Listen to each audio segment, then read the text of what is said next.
Harry Pappas is the principal character in the book I just described, The Increment.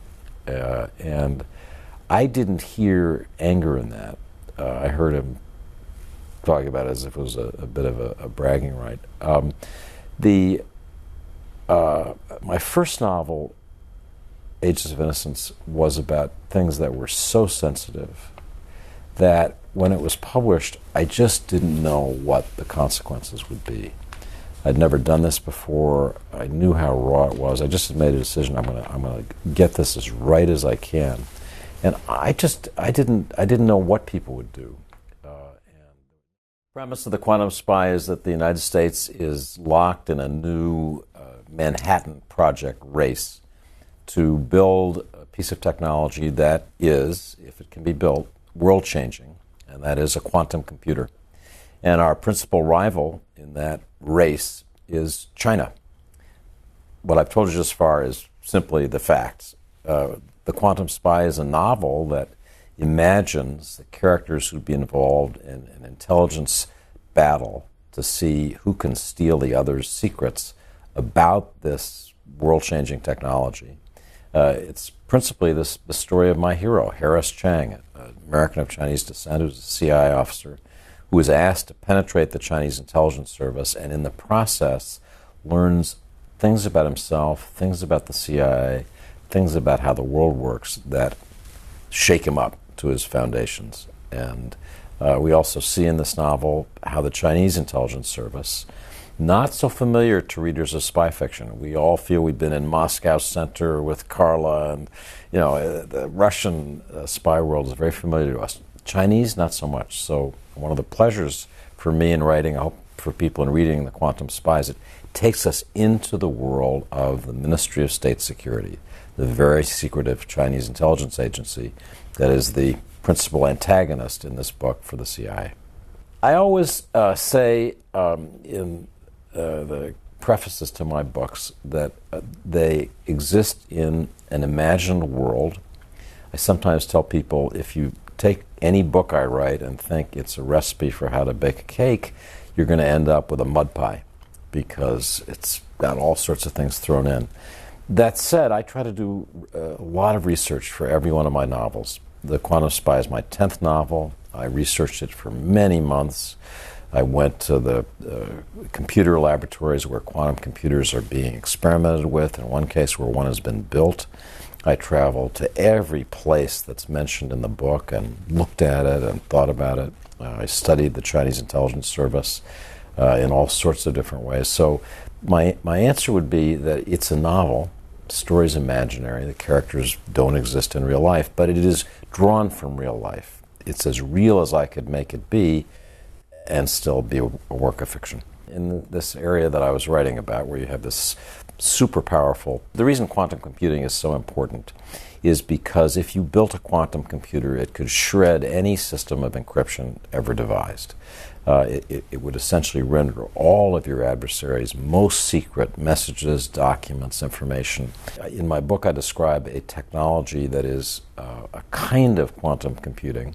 The purists say it's actually quantum annealing, and I won't bore your viewers with the details of the difference, but it's not quite quantum computing, but it assembles qubits. A standard computer has bits that are either 0 or 1, famously. They're either on or off. And a quantum computer is made up of what are called qubits that, strange as it sounds, are 0 and 1 at the same time. They have this ambiguous state. And that means that as you assemble these qubits, as you entangle them, to use the phrase that technologists use, you begin to build a computer that, because it goes in every direction simultaneously, is vastly more powerful than any supercomputer ever built. It's said that a problem that would take thousands of years, even for the most powerful supercomputers, could be done in a few seconds with a quantum computer, just because of the power of these qubits. So whoever gets that technology is going to have an instrument that will be potentially world-changing. It also can change our world in lots of other ways, in terms of discovering drugs or new materials, material science. Anything that involves lots of computation, lots of simulation. These computers will be able to do in an entirely different way, and that's why everybody's so excited about it. It used to be said that this was 20 years out, if possible. And then people began to say, well, maybe it's 10 years out. The most recent estimates I've heard are that maybe it's 5 years out. And as I mentioned, there is a company based in Vancouver, British Columbia, that has built this quantum annealer that has assembled 2,000 qubits and can do very powerful calculations in some areas. When you talk to people who do technology, they get excited about this, but nobody can give you a precise prediction about just when it's coming. A lot of this computer research is open. Obviously, our IT companies, the companies that changed the world, Google, Microsoft, they had proprietary limits on their technology. They owned it, but it was not classified. There weren't controls. The whole point was to just move it out as quickly as you could. With something that has so many military applications like quantum computing, there has been, this has been going on for 20 years, an effort to take some of the most sensitive technologies involved in building a quantum computer and do some of that research with classification. The first way I found out about this was disclosure of the NSA's secret black budget, as it's called, and there was a chunk of funding for quantum computing. That's when I first thought, wow, there's something here. That was back in 2014. There is a battle going on between scientists who want the most open world possible, where we share information and ideas, where our labs have the smartest graduate students from China, from Russia, wherever they come from. And we don't worry about control of information. And others who say, this is just too valuable to our country, that you wouldn't have brought Germans into Los Alamos during the Manhattan Project research. It was too sensitive. So they argue we need controls. And that's, as you said, one of the issues that's debated in the book. American Chinese descent who grew up in Flagstaff, Arizona, as he says at one point, I bleed red, white, and blue, served in the army in Iraq. It never occurred to him that his ethnic background would be subject to manipulation. And he finds in the course of the book that both for the Chinese who try to manipulate him using his ancestry, and for some Americans in the intelligence community who doubt him because of his ancestry, it ends up being central to his experience, deeply upsetting for him as a person, and that's really the arc of his story, is coming to realize that people see him in a way he doesn't see himself, and that by the end of the book, in ways that I'll let readers describe, he is the quantum spy.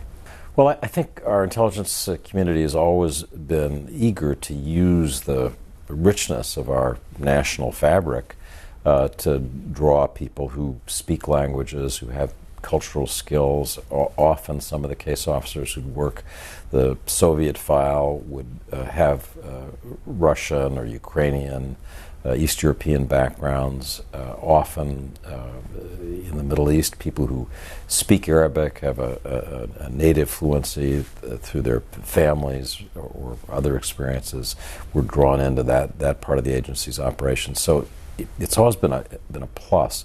I think the danger is when people feel that they're just being seen in stereotypical ways as the Arab American, and he's good at this set of things but not that. I think there's been a similar problem with gender. I think women for decades felt that although they were given responsible roles, they weren't given the heart of what the CIA does. They weren't encouraged to go out and recruit spies, which is how you make your mark in the CIA. And they felt limited. Their careers were stunted. That's another theme that weaves through this novel, is a woman who, in a sense, robbed of the success and experience she might have had as an intelligence officer because of her gender, ends up having a deep rage about that, and that is another engine that drives the plot of this book. The theme that you want to play with. I got interested in quantum computing. I'm always looking for something that's new. I love, as a journalist, I love to go out and report and find new information. So I got interested in quantum computing. Then I saw that the Chinese were our principal rivals. That interested me. But it wasn't until I could see the characters in space. It wasn't until I could see Harris Chang in a hotel room in Singapore. I remember I literally started writing this book after a trip to Singapore. I was coming back on the plane, this long plane ride, because suddenly I understood where the ball would start rolling in this tale, and it would start in a hotel room in Singapore. So I think for the writer, it's this process of taking the themes, making those themes alive in the characters, understanding the places those characters are gonna inhabit, and then, to be honest, essential thing in writing this book and every book I've written is rewriting. You get a first draft in which you've done your first kind of rough sketch, and then you need to go in ruthlessly and look at what works and what doesn't, the passages that really are alive, the characters who are fully developed, and the ones that just don't work. And so you need, in that period, people who will be really honest with you and say, David, this just isn't there yet. You got to go back and do it again. That person, for me, principally, in my recent books, has been my wife, Eve, who, the hardest thing in the world. So I would say, Eve is this, and she would read it carefully and say, I just don't think it's there yet. I just don't think this character is fully believable. So you go back and rewrite it, and then hopefully you get another honest evaluation. And because I think that's even the very best writers are capable of writing, and we need people who will tell us that the things we may love in our books just aren't there yet. Do it again. So I've learned over time to value the people who will say that to me directly. Not good enough. Those names are projecting a diverse agency. The CIA is one in terms of every variable. There are a lot of women who work now at the agency in every role. I think one thing that really has changed about the CIA was once thought to be an Ivy League playground. It was thought that basically Yale was the feeder school to the CIA. It's more diverse in that way. People from every educational background. CIA is looking for the unconventional interests and backgrounds. Who was the head of support in my book, really important part of the CIA, not often recognized, but they're the ones who rent the safe houses and run the airplanes and send out the shooters to guard the case officers. They do all unglamorous stuff you got to get done if you're going to conduct intelligence operations. They're the blue-collar workers. Kind of carry themselves that way. They often got a chip on their shoulder. They're really interesting people. One thing I've done more recently in my books is try to explore those people and how they think. I think that the CIA doesn't suffer for resources. It suffers sometimes from ideas. It suffers from our difficulty as a country in operating in truly clandestine ways. And as a people, Americans aren't great at keeping secrets. We're not great at telling lies. There's a kind of natural straightforwardness to the American character, I think.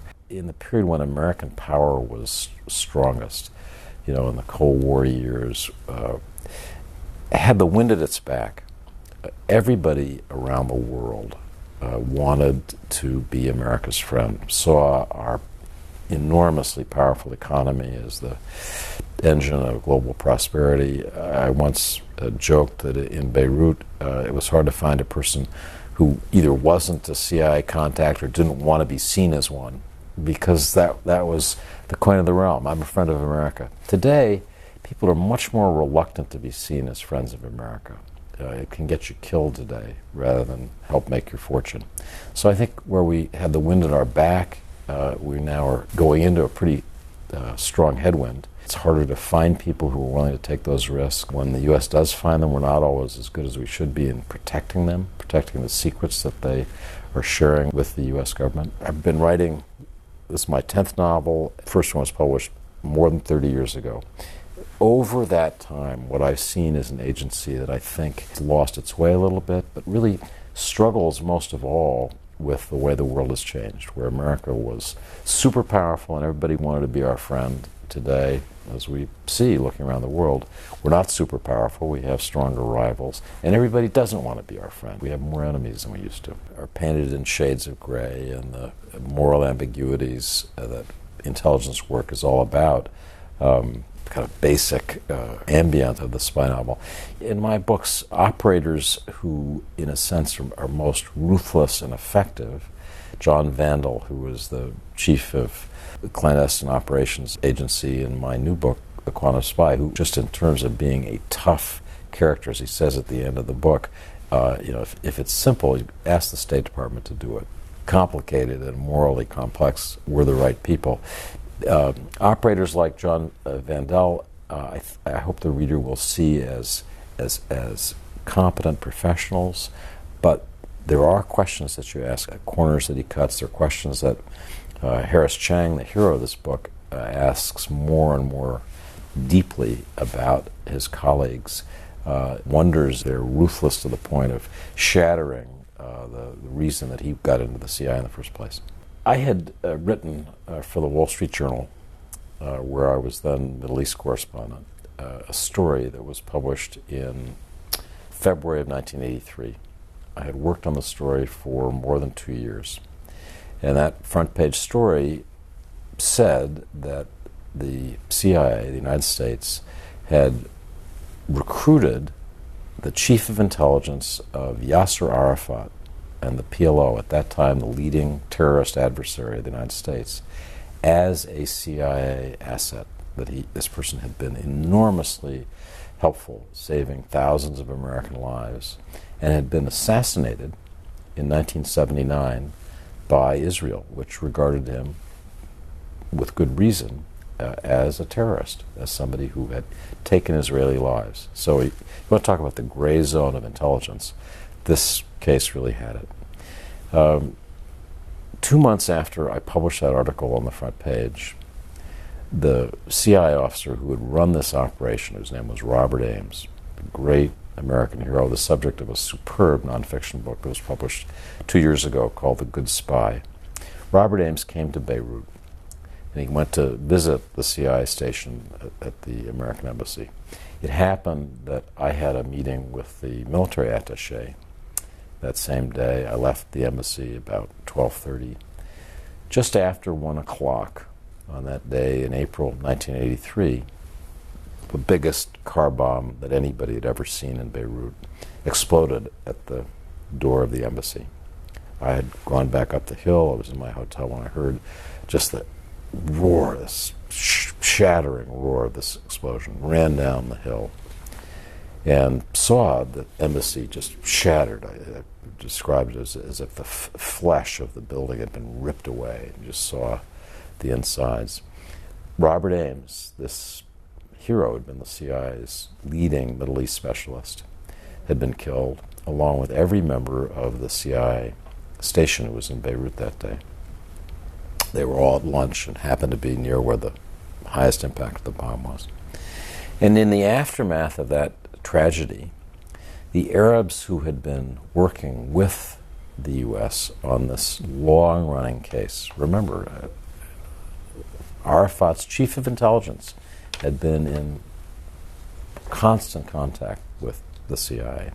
The people who'd been involved in that, who knew about it, needed to talk about it. They needed to grieve over the loss of this man, Robert Ames, who they really believed in. And I, because I'd been working on the story for 2 years, I was the only American alive, a journalist in Beirut who they felt they could talk to. So people began coming to me and telling me things that a journalist just doesn't hear, and shouldn't hear, probably. And I began to accumulate this richness of information about a story whose basic outlines I'd already written on the front page, but I began to know so much more, and I thought, what on earth are you going to do with this? And the answer in the end was, you've got to write a novel. I had no idea how to write a novel. I was a journalist. I'd been working for the Wall Street Journal at that point for, 8 years. So I sat down, wrote a first draft, wrote a second draft, sent it off to 10 publishers, was turned down by every one. Finally, the publisher who's still my publisher, W.W. Norton, said, okay, we'll publish Agents of Innocence on condition that you give us a nonfiction book. I mean, they didn't really want the novel that much either, but to get the nonfiction book that they thought Ignatius, the journalist, should write, they were willing to buy the novel. So that's how Agents of Innocence was published in 1987. It was, although I didn't say it at the time, essentially a true story from page one to the end. And the people who were most involved in this work, in the PLO, in the CIA, in intelligence agencies, in Israel, all over the Middle East, knew immediately when the book came out that this was all real. And so the book began to get a real sort of cachet with readers who knew, and then it began to be read. I've teased people at the CIA, say that they give it out to young recruits to kind of explain this is what the business is about. I've had over the last 30 years a dozen CIA officers, various places around the world, kind of walk up to me and say, "I can't tell you who I am, but I just want to say when I want to tell my mom and dad what I really did, I sent them your book." And it has the virtue. It's just the basics of what an intelligence officer does, told through the story of one of the great cases that they ever ran. I mean, it really executed by a real professional in the most ambiguous terrain morally, because of the fact that this PLO guy really was an enemy of Israel. So that got me started, Peter, and I never stopped. Taught myself how to write a novel, which I didn't know how to do. Witnessed all those rejection slips that I got. Learned the craft of writing fiction. Kind of got hooked on it.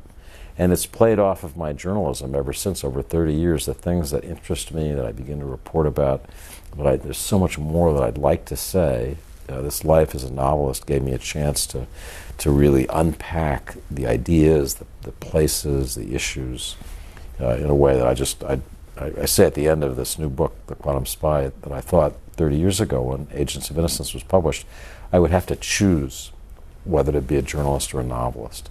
And I'm glad that I didn't. And I really mean that. I'm glad I never had to make that choice. You can certainly draw straight lines in terms of subject matters of interest. In my columns, I've written a lot about Iran. And as readers of my column know, I visited Iran in 2006, again in 2013.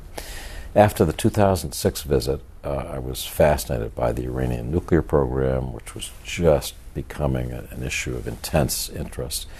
And I thought, this is a perfect setting for a novel. So I wrote a novel called The Increment, which was, again, drawn on a template of real life, but imaginary, imagining that an Iranian nuclear scientist had been what the CIA calls a virtual walk-in, a VW, where the CIA on its website says, if you have something to tell us, here's how to do it. And they get a lot of people coming in over the transom, and they indeed have had people coming in from Iran. So that's how that novel began. It ends up describing an assault on the Iranian supply chain for their nuclear program that is eerily like what we learned to call Stuxnet. So that's one where, just making some lucky guesses, I ended up in terrain that was more factual than I realized at the time. So that's an example where readers read my columns when I was there. What they didn't know is I was just taking every piece of kind of pocket litter I could find, every map, every guidebook, every restaurant menu, and squirreling them all away and bringing them back home to use in trying to reconstruct the fictional Iran that would be in that novel. Joked to me the other day, former intelligence officer, and said, "I'm the real Harry Pappas." Harry Pappas is the principal character in the book I just described, The Increment. And I didn't hear anger in that. I heard him talking about it as if it was a bit of a bragging right. The Agents of Innocence was about things that were so sensitive that when it was published, I just didn't know what the consequences would be.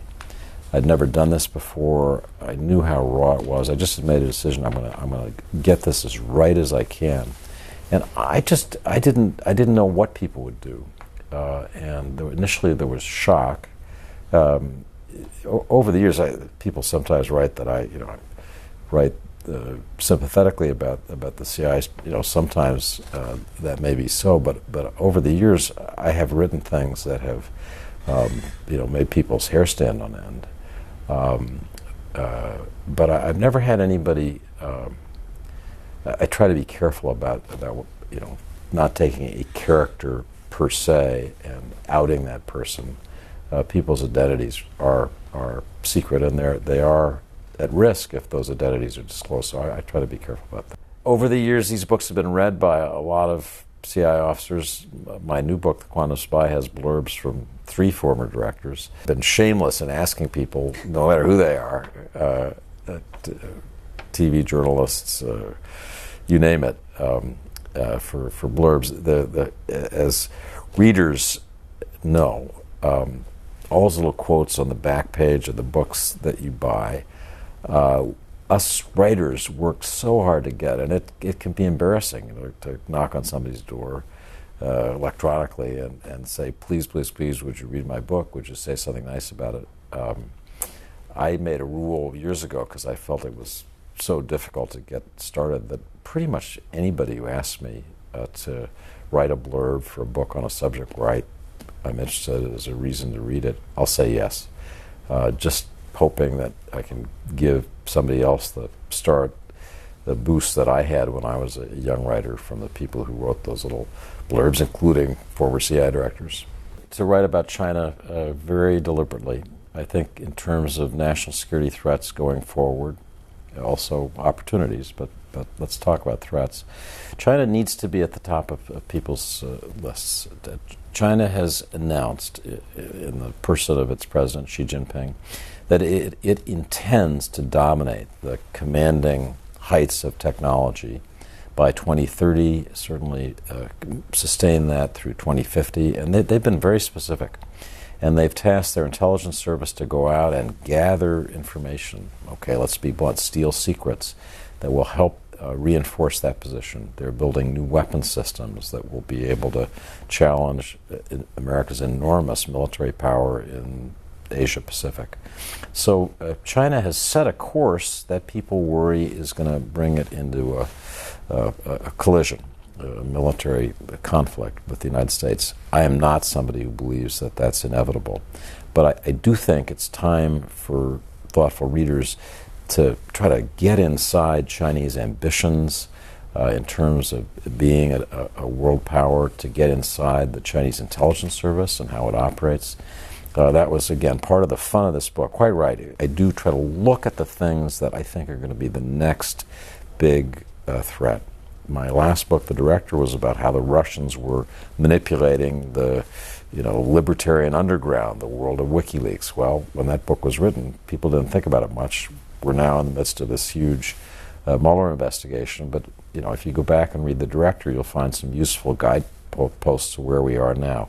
I hope that people will feel the same way about The Quantum Spy. As we get more focused on China, they'll see in this book characters, settings, to understand what's coming at us. Open up the world that I'm reporting as a columnist in my columns in these little 750-word nuggets in a much bigger way so people can really think about it.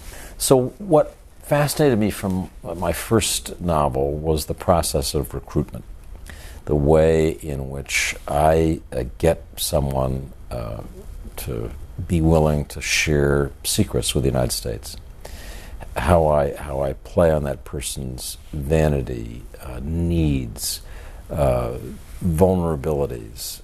One reason this interests me, and also one reason that I think I'm able to write about it convincingly, is that it's so much like being a journalist. What I do as a journalist every day is go out and talk to people who may not think they want to talk to Washington Post columnists, but over time gain their trust as they begin to tell me things that I think are important for my readers. Think about how to protect them so that they don't suffer for having shared that information.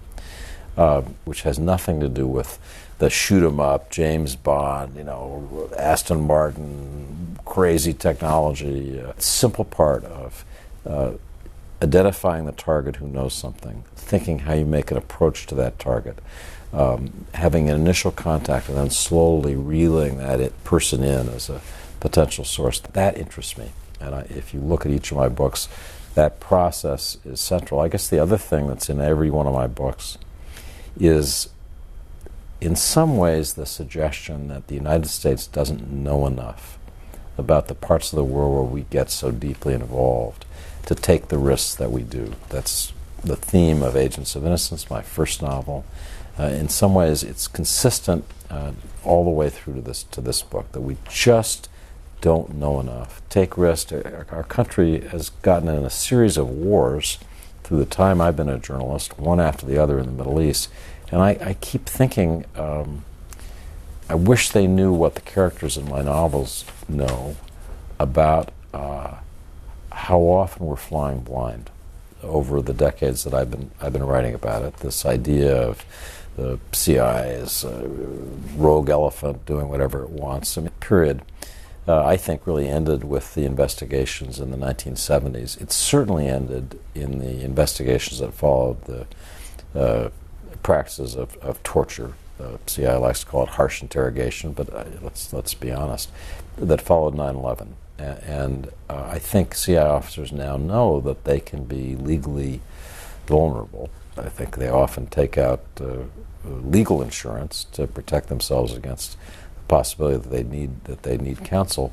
And inevitably, that makes people more careful about operations. This is a can-do culture. You never want to be the person who says, "Mr. President, I'm not sure that's a good idea." You say, "Yes, sir. Can you get this done?" "Yes, sir." And so that is now, talk to the lawyers before we sign off on that operation. Lawyers are a big part of CIA operations now. They always have been some part, but I think they're bigger. I think that's a really interesting issue for the current director, Mike Pompeo, who said publicly that he'd like to see the agency be more aggressive, take more risks to gather the secrets from North Korea or China or Russia that we really need to know. When you take more risks, the danger of getting caught increases, the danger of flaps, which is the term of art at the CIA, increases. And the lawyers are always going to be there to say, not a good idea. And the congressional committees, which now play such an important role overseeing intelligence, also, they may go along in the beginning, but man, they're going to pound the agency and its officers if something goes wrong. We didn't have intelligence committees doing regular oversight before those hearings. They exposed the secrets that the CIA had sought the hardest to protect, the crown jewels they were known as back then. And they became public, and the public was shocked by some of what it discovered. As I look back, to be honest, it's amazing how little of the really nasty stuff the CIA did back in those days. I mean, there were occasional assassination plots, but you can list them on one hand, and mostly they were unsuccessful. Today, we live in a world where the agency, but also our special operations commands, routinely engage in targeted killing of our adversaries. We've gone from a world where that simply wasn't done, at least considered practically every day of the week. So the Church Committee established rules, established oversight, set a new framework, and we now live in that. And I think that framework is better for all concerned than what came before. 9/11 turned the CIA for a time from an intelligence collecting agency to essentially a paramilitary covert action agency.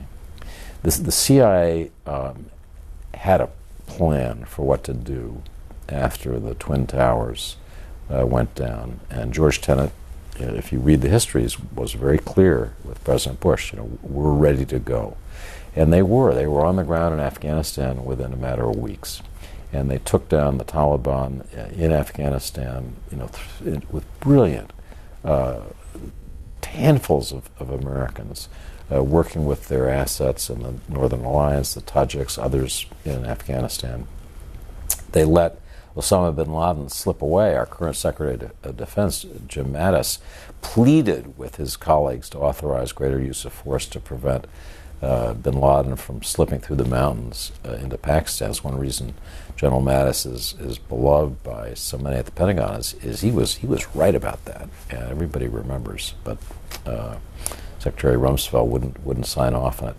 But the 9/11 period made counterterrorism the center of the CIA's mission, and made increasingly use of drones, this high-tech way of taking people out, the instrument of choice. And so the CIA began running a drone program that consumed resources, targeting, executing these missions. After 9/11, the CIA, told by the President, the White House, the nation is a threat. There's a threat of use of biological weapons, chemical weapons. Our whole population could be at risk.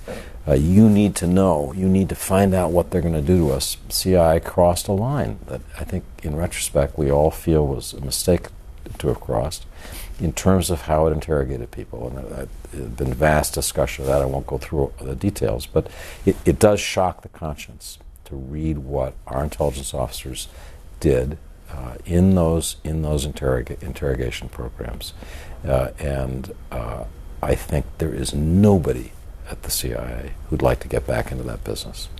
Nobody. I think it led to such public criticism.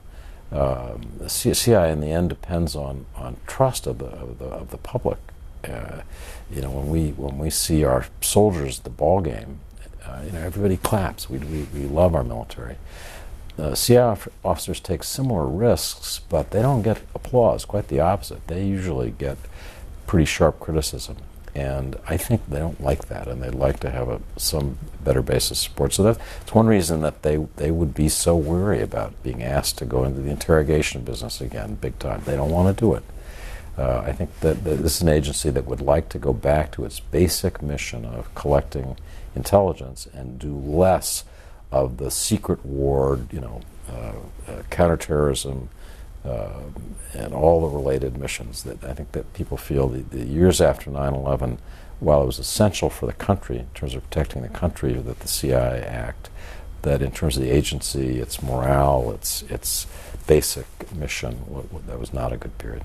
The fusion of our surveillance resources, the NSA's big ears in the sky, our ability to get into the fiber optic communications cables that carry every internet message, every phone call these days, that is a weapon that no other country has, and that's obviously been very powerful. If you look, you don't have to go all the way back to 9/11, just look at the campaign against ISIS.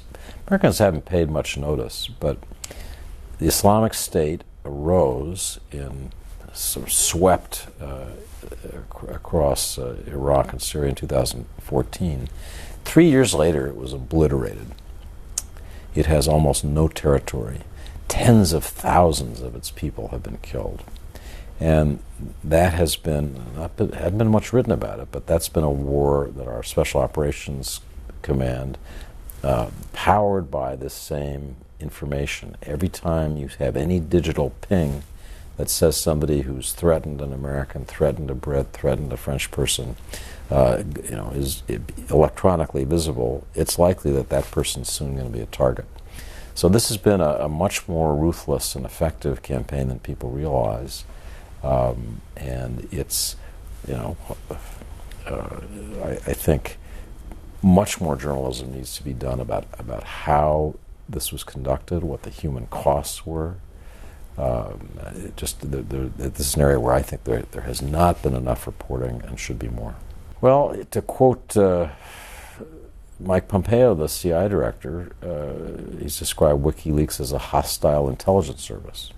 I think Edward Snowden, who resides in Moscow under the protection of the Russian government, is seen as someone who has turned over some of America's most sensitive secrets in a way that they can be used by Russia in China, whether that was his intention or not.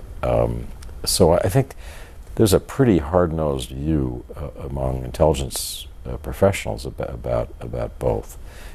Certainly, when there's been a suggestion that there might be some sort of plea bargain for Edward Snowden, my sense is that people in the intelligence community have loudly said they want to be sure that this is not any easy negotiation, that he'd be required to explain precisely what he did. Simple answer is there's not a lot of sympathy for them. In every one of my novels, there is a character named Hoffman. In my first novel, Frank Hoffman was the Beirut station chief, and he was the sort of foil against whom the hero of the book, Tom Rogers, who was modeled after the real-life Robert Ames, plays off. Funny guy, kind of person we meet in real life. I found the character so engaging that I just kept having him or a member of his family, his son, his cousin. In every book, there's somebody named Hoffman. And a lot of spy novelists have the same protagonist in every book, as we know. I mean, Harry Bosch and Michael Connelly novels is the detective novelist version. I just never wanted to do that. I like to start fresh with each book, with a new set of characters, a new set of issues that I hate repeating myself. But I did decide that I'd keep this continuity through the Hoffman family. And there's a Hoffman in this book, although she isn't immediately obvious. I hope people, when they look at my work over 30 years, will see, maybe in these Hoffman characters, see the arc, the CI's experience, the ways it's changed, the ways it's the same. I'd love people to someday be able to look at this body of work and say, here's in fiction, but fairly realistic fiction, a chronicle of the life and times of our intelligence agency, and what changed and what didn't, what worked and what didn't. Again, in every book, one basic theme is we don't know enough to be doing the things that we're doing. The Hoffmans are always acting at the margins. They're loudmouth show-offs. They're schemers and manipulators. They're often the people who say this CIA bureaucracy is ridiculous, and we're going to do things through the back door because the front door is it's not going to work. So yes, they're iconoclasts. Frank Hoffman, the Beirut station chief, could just order something and it would happen, and he would cross the line. He didn't care. That was true, interestingly, about the real-life operations on which that novel was based. The case officer crossed a lot of lines thinking. As the legal controls, congressional oversight have increased, so has the bureaucracy. The CIA has just been through top to bottom org chart, even more confusing than it was before. It's taken, I'm not sure it's been entirely digested. People spend an awful lot of time going to meetings. They spend an awful lot of time covering their backsides, writing memos to this one and that one. It's in that sense, it's sort of the opposite of what you think of in a James Bond novel, where this super cool guy in a tuxedo just goes out with his gun and shoots people. James Bond would spend an awful lot of time writing memos for the file in the real world.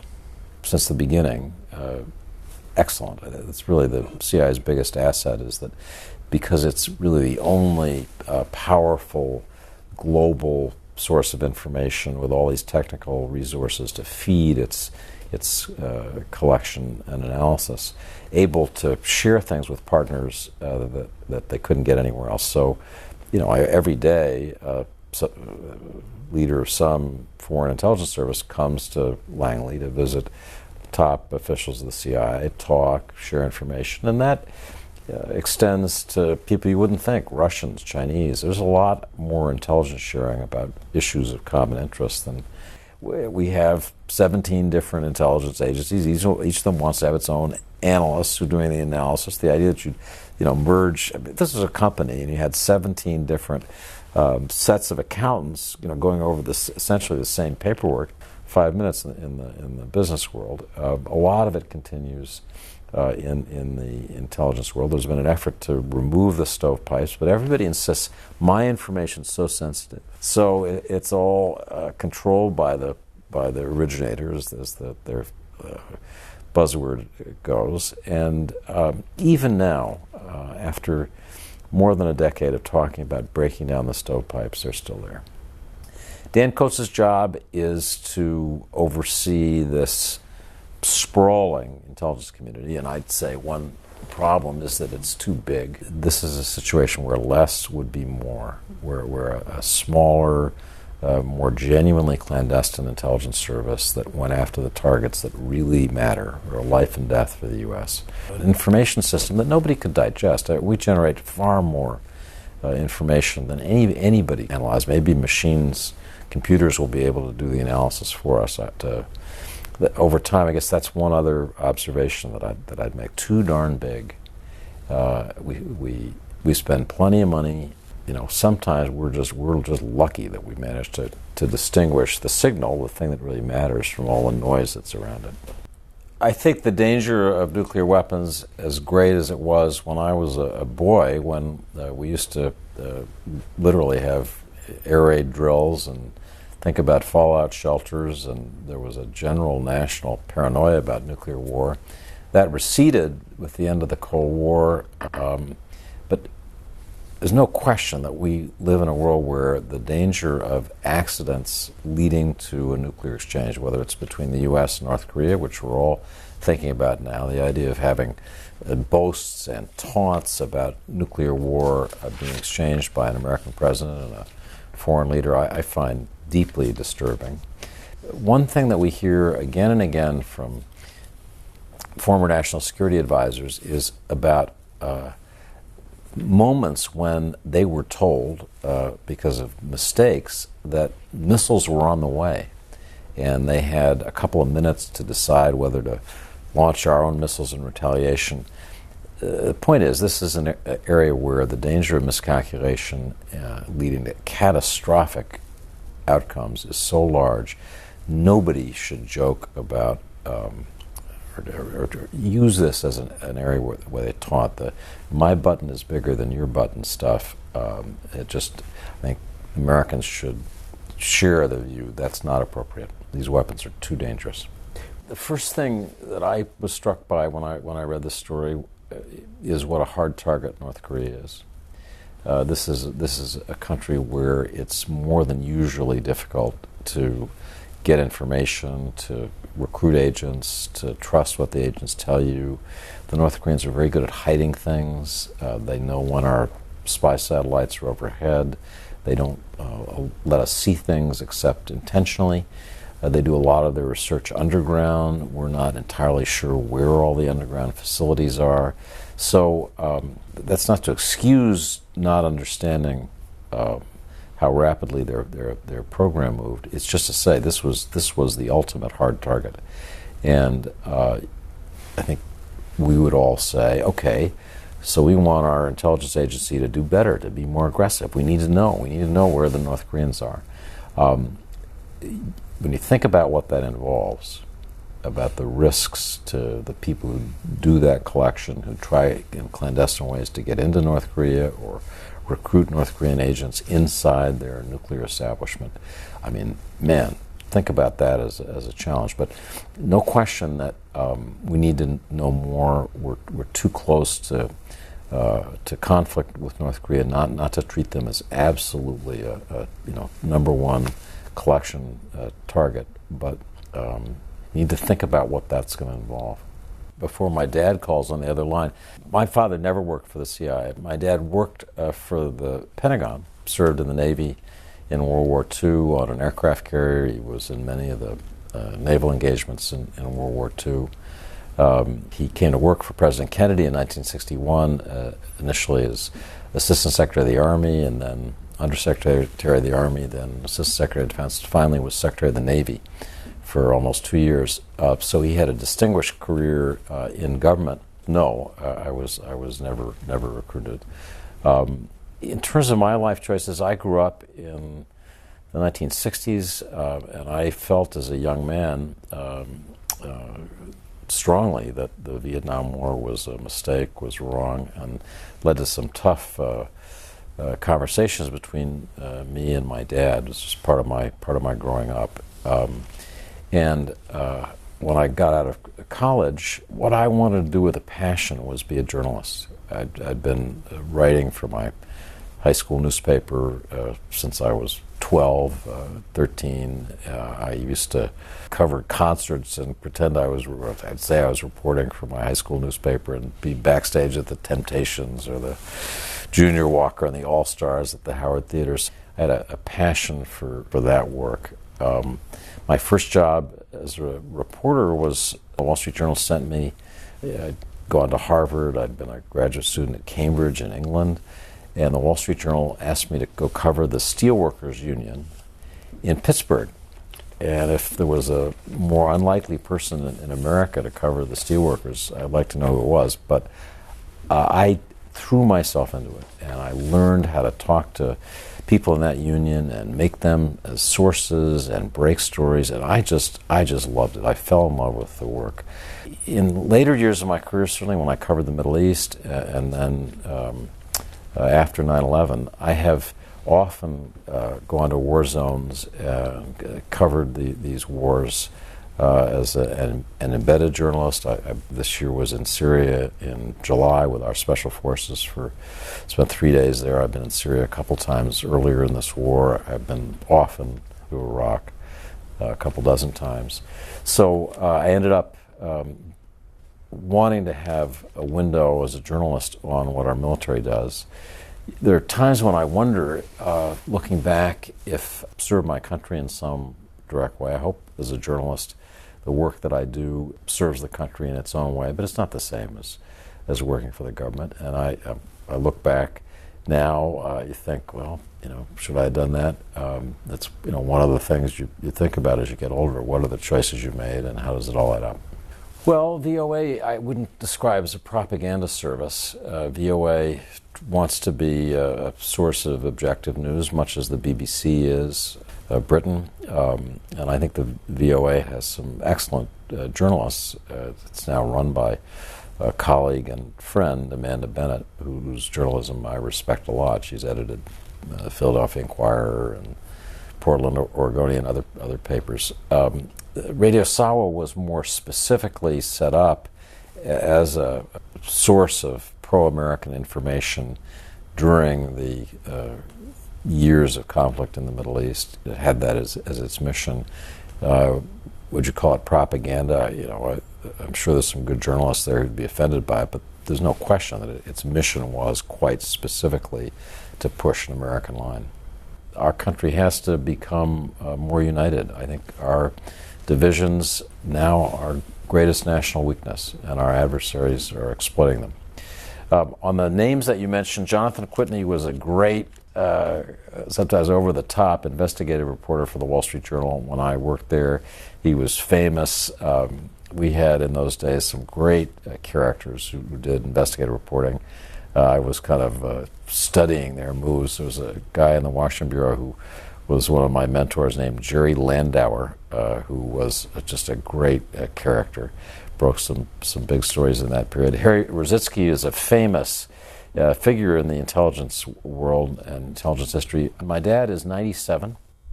My mom is 92. They're both, thank goodness, in good health. I'll see them both later today. Go for a visit. I just mentioned, because I talked about my dad's career serving our government. U.S. Navy launched a guided missile destroyer this spring, named after my father, the USS Paul Ignatius. So in our family, we say, Paul Ignatius, you're talking about the man or the ship? So that's a great big warship. It'll be at sea for 30 years and is a wonderful memorial to my dad, who I think everybody who knows my dad knows what a special person he is. It does. There's an Armenian connection in my life. My grandfather, Hofsep, was born in what was then the Ottoman Empire, in an Armenian town in eastern Turkey. He made his way to America, as did the woman he married. She came by way of Manchester, England. In my living room, we have the piano that my grandmother, Elisa, brought to America from Manchester, England. It's an old Bechstein piano. I opened the piano bench and saw some of the music that she'd brought with her. And that piano is played sometimes by my own daughter, who's now a doctor, whose name is Elisa. So she sits at that piano where her great-grandmother sat. My Armenian background is something that I'm proud of. I've tried to travel to Armenia and get to know people there and support humanitarian causes in Armenia. The miracle of our country is that we're all from somewhere, and we are Americans first, but we get to know and feel comfortable with, explore our ethnic roots, and in my case that's involved getting to know more about the Armenians, their story of their suffering and the genocide in 1915, and the whole of the story of this people. Let me take the last of those first. I think when you're talking about refugees, you mean refugees from Central America at the time that the CIA was running a covert action program against Nicaragua. There were refugees who were involved in that. Maybe you mean the Cuban refugees who were part of the Pigs invasion, assimilated into American life. There's not much of a vestige left, except occasionally politically. About China pushing us into an arms race that's going to bankrupt America is a powerful one. The Chinese do pose an increasing threat, I think, an increasing ability to interfere with the United States. But the way in which we should respond to that, I think, is complicated. One thing that bothers me is that we continue to spend massive amounts on all the traditional arsenal of weapons that we've had, the aircraft carriers, the bomber wings, the air bases everywhere, all this traditional power, which increasingly in the age of cyber warfare is vulnerable. And so we're spending the hundreds of billions for legacy systems and maybe not spending the money that we need to spend for the systems that will actually combat our adversaries in the future. The future war will not be waged by tanks and aircraft carriers. It'll be waged in space initially. It'll be waged electronically. It's just not going to look like any war that we've seen, I suspect.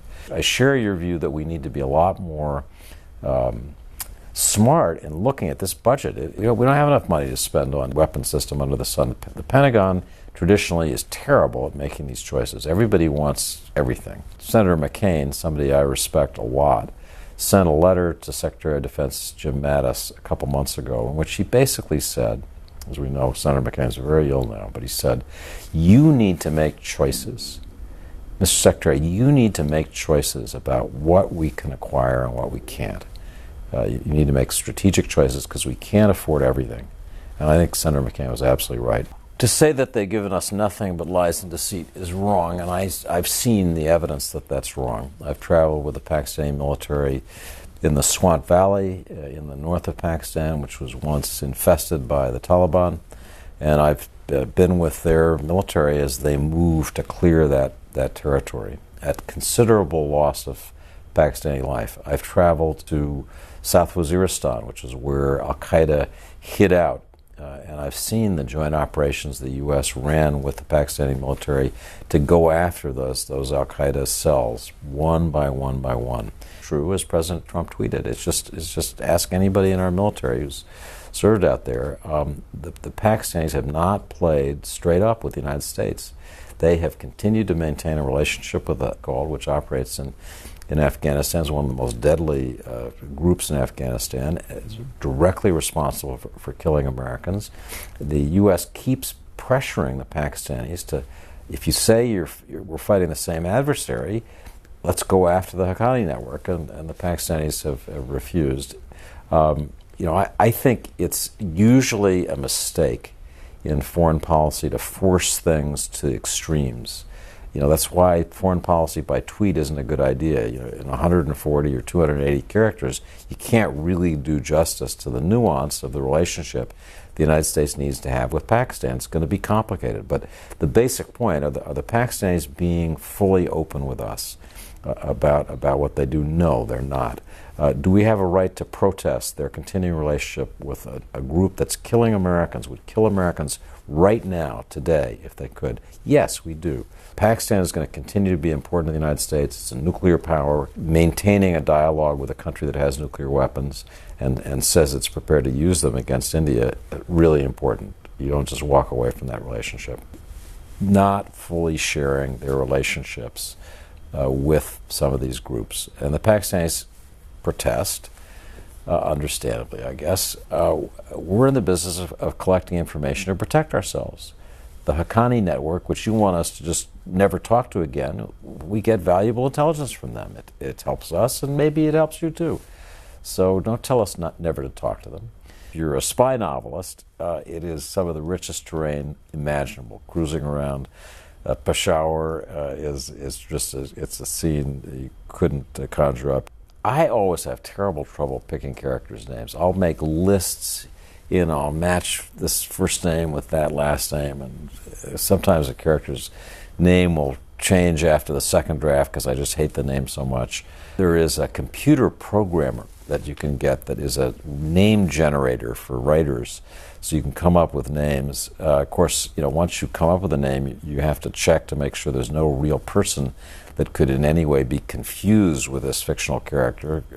So that's how the character behaves. Best assigner of names to his characters was Charles Dickens, the blacksmith in Great Expectations, Joe Gargery, the kind of imprudent spendthrift, who always says something will turn up, Wilkins Macabre.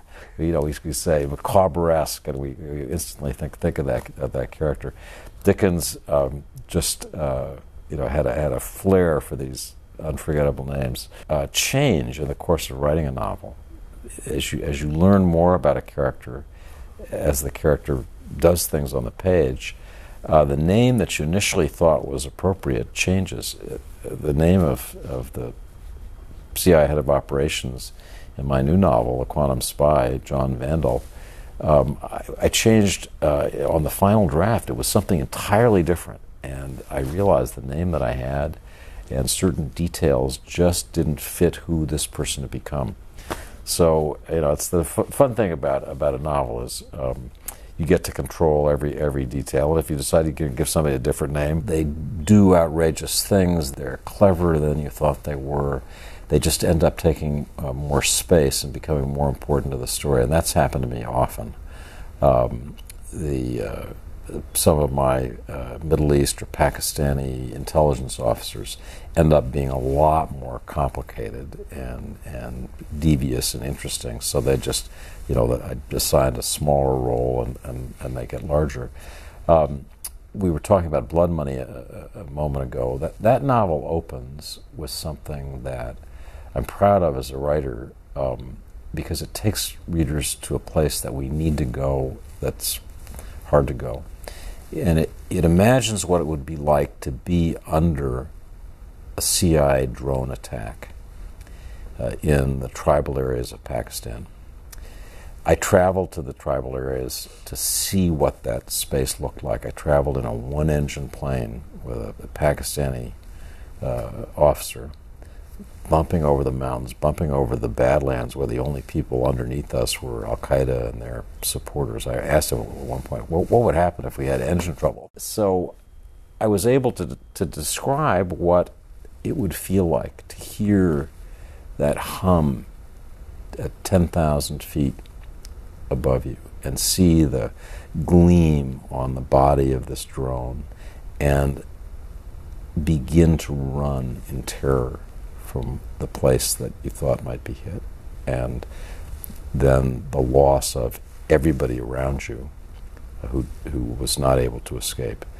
And that's happened over and over again. I understand that drones are supposed to be more precise in targeting than any other kind of weapon system. I get that.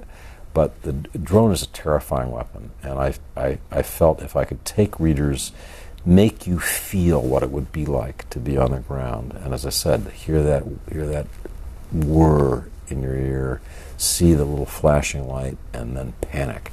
That would be better. It's something we need to think. What would that be like? Because we're doing that, as I said, in this period, we've been doing that every day. In my first novel, Agents of Innocence, where there is this moral nightmare, and for the CIA officers at the time, where the U.S. is working with the head of Palestinian intelligence, there are some very sympathetic Israeli intelligence characters who were struggling to learn what the Americans are doing, or worried about it, or trying to figure out how to approach the Americans.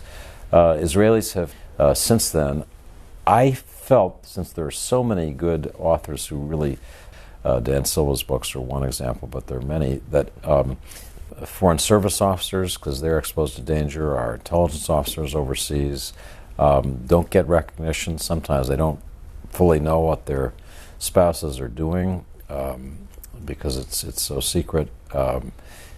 Robert Ames' wife, Yvonne, was a very courageous person, deeply shattered by the loss of her husband. I mentioned earlier in the show, on the day that Robert Ames was killed, when that car bomb hit the American embassy in Beirut, I was walked to the front door, or the Marine guards at the front door, as I say, about a half hour before the bomb hit. And I've stayed in touch ever since with the woman who was the secretary who walked me down there. Her name is Rebecca. I won't give her last name because I don't want to invade her privacy. Who are not in the military, don't get the applause at the ball games, but the things that they lived through, it's really worth. The first answer is the Russians are good at what they do. They run agents effectively. They cover their tracks. Their tradecraft is good. Hansen, Aldrich Ames went to great lengths to conceal their activities. The people whose names they exposed, who risked their lives for the United States to provide information, ended up getting killed. And these were consequential things that they did, and the real betrayals. We have been lucky historically that the number of people who've been recruited from our intelligence service has been smaller than with a lot of other countries. Look at Britain. Britain was just riddled with Soviet agents. Turned out the head of their anti-Soviet operations was really working for the Russians. We've had more cases, and I'd note, just coming back to our original theme of the quantum spy, the number of Chinese recruitments of their versions of Aldrich Ames or Robert Hansen, their moles inside the intelligence community. There are 2 live cases going on this year. There's some big investigations underway about their activities. The Chinese have gotten much more aggressive in going after U.S. personnel. So are real. They haunt the CIA. When I first was starting out as a journalist, getting interested in writing about intelligence, one of the people I took to lunch repeatedly, this is in the late 1970s, think how long ago that is, was James Jesus Angleton, the legendary head of CIA counterintelligence who had retired but who was still fascinated to the point of obsession with all these Russian cases. He was convinced the Russians were almost literally behind every tree. And I think one reason he was so paranoid about Russian manipulation, Russian intelligence activities, was he had befriended Kim Philby, the British MI6 officer who was in Washington as their liaison, and they'd been pals, they'd lunched and dinnered, and Angleton had told him everything he knew, and then suddenly Angleton had realized that he had shared these secrets with somebody who was a stone-cold traitor. And I think he never was the same after that. My greatest failing, I think, as a journalist, is that I want to look for the reasons why something will work. Certainly writing about the Middle East, a friend of mine said when I first began covering the Middle East in 1980, David, pessimism pays. I was surprised and pleased by the unraveling of the Soviet Union. I was surprised and deeply troubled by the inability of U.S. military power to create stability in Iraq after the U.S. invasion in 2003, and by the continuing difficulty in using our military power to achieve political ends. There's a real lesson there. I've been surprised, to be honest, by the way in which our country politically is fraying and fragmenting. We are so much more divided and angry as a country now than I ever imagined would be possible. There is so much smaller ground on which reasonable people can stand and discuss things and agree on the facts and then agree on what policies make sense. That surprises me and worries me. I think it's our biggest problem as a country. I think our current political leadership, the president, but also people in the Democratic Party, but really start with the White House, are making that problem worse. Every time something is healing in our national life, it seems like there's a desire to rip the scab open. And that surprises me and worries me.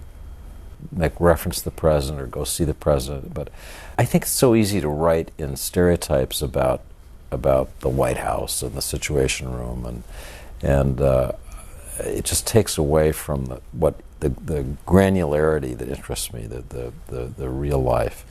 You could write kind of novel about the national security advisor or senior NSC person who's in the middle of that, and then try to write that as realistically as possible.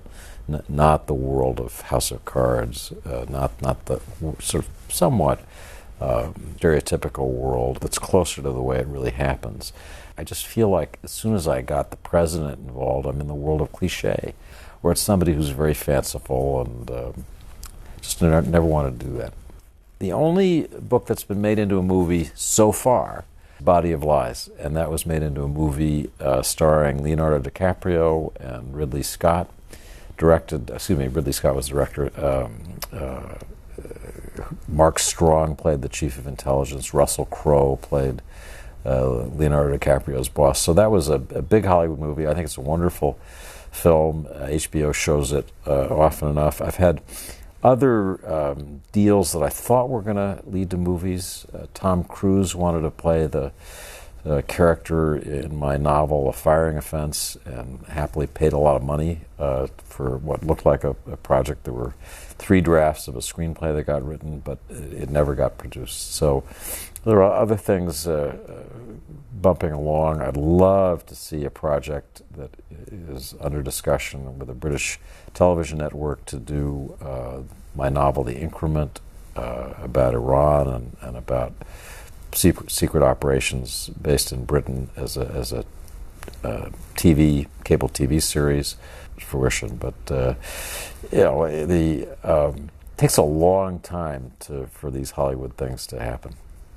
I'll talk about the one that did get made because that's the easiest to describe. I've been doing some writing for Ridley Scott, the director, on another project. He had an idea for a movie about a journalist in Iraq who falls in love with an Iraqi, a woman journalist who falls in love with an Iraqi man. And I had been writing treatments for that, so I knew the director. And when I finished Body of Lies, again, like all my books, pretty realistic. It's drawn from the real fight against Al-Qaeda, how we really have tried to get people inside the tent of Al-Qaeda. I finished a draft, and my agent sent it to Ridley Scott's development person, and that person called me from, I think it was the Sundance Film Festival, and so very quickly a deal was made.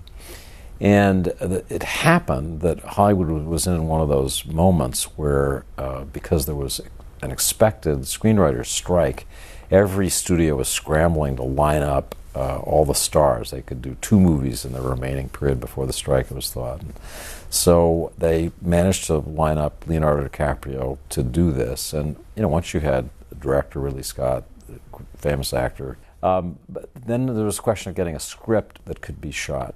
And there was one very prominent screenwriter who worked on it, and then one uncredited screenwriter, very well known, wrote a new draft that was superb, I think. And that second screenwriter often share dialogue, share questions, so I would, being involved in construction of that, although I'm not a screenwriter. When they got down to filming it, a set, I went to Morocco. I took one of my daughters with me to Morocco, which they turned into Amman, Jordan, and she got to meet Leonardo DiCaprio, and took another daughter to see shooting here in the Washington, D.C. area. So it was 3 of my daughters went to the premiere in New York. So that was a cool family moment. I think what novelists need to accept is that people say, well, what did you think about the movie that was made of your book? I like the book better. It's like people flatter authors by saying that they like the book better. In this case, I love the movie genuinely, but I think people have to accept that the book that you've written has to be reimagined by somebody else. It has a life on the page, but it's going to have to become something different, reimagined in the mind of the screenwriter and then the director, to have any life. Something that's, you try too literally to almost transcribe something from one medium into another. It doesn't work. It has to be redone. So of course it's different. People, some of the things that I loved in Body of Lies aren't in the movie. They just got chucked. They didn't work. They weren't in this reimagining.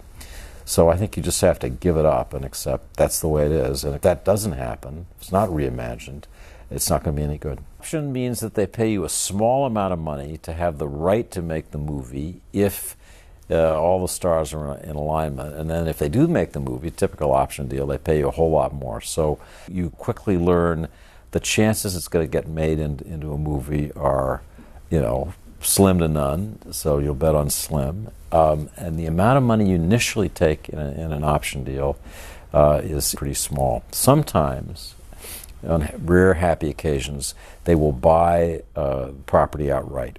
It's not an option to make it, they buy it outright. And then if there's a bidding war, I like to say authors' 2 favorite words in the English language are price goes up. Ideally, if you have 2 studios, 2 directors, 2 actors who both want to make it, then you begin to get in the territory where you can pay off your kids' school tuition. So that's lucrative.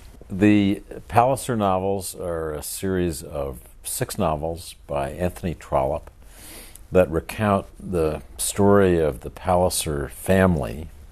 Plantagenet Palliser is the scion of the family. He becomes finally the Duke of Omnium by the end of the series. And the reason that I love the books, that a character in The Quantum Spy urges Harris to read the books, is they're probably the best political novels that I've ever read. They take over a long stretch of time in 19th century England. Ambitious people, charming people, scheming people who are making their way through a London that's not all that different from the Washington that we know. One of my favorite characters in the Palliser novels is actually not a member of Palliser's family. His name is Phineas Finn, and he's an Irish reform politician, a charmer, handsome, keeps falling in love with the wrong women. But these are books. I find that 19th century novels, to which I'm basically addicted, are just a wonderful guide for storytellers like me who want to learn how to unpack characters and story. But also they're incredible guides to life. If you want to understand what good behavior is, what bad behavior is, what relations between men and women are really like, the complexity of of how we behave in the world, the mistakes we make. There's nothing quite like books, and any reader, watcher of book TV who doesn't know Trollope's novels should just give it a try. As a writer, Trollope would get up every morning and he would write for 2+ hours. He'd write a certain number of words, and then that was it. Then he'd go off to his job. He worked at the post office. The inventor of the famous red letter boxes that we see all over Britain, it's said to be, was Anthony Trollope. So he had this life as a bureaucrat and then another life as a novelist. Trollope put on airs a little bit. He loved to go fox hunting. All the country pleasures of the country gentleman. He was fascinated by someone being jilted. The Jilt was the name of one of his novels, and he regarded that as just the most outrageous thing, where somebody's led on. Typically, a beautiful, pure young woman is led on to believe that so-and-so is going to marry her, and then she's jilted. Subtle evocations of mood, contact. It's what surrounds sex that's more interesting to read, also less embarrassing to write. In my earlier books, I was trying to be more commercial, and so probably went. But I hope there's a richness of characterization, men and women. I think one of the things I've learned to do as a writer is to write women characters in a way that's believable. And I'm always happy when women say to me, I love that such and such character. First novel, there's a scene with 2 women in a restaurant about men in the world of Beirut in which they live. And many women have said to me that scene is their favorite in the book. And, it's one of the many small challenges of being a novelist. It was my second novel. Some success with Agents of Innocence. In the later Cold War years, the CIA had played on the Russian nationalities along the southern edge of the Soviet Union. The Georgians, the Chechens, the Ingush, the Uzbeks, the Armenians, all along that periphery.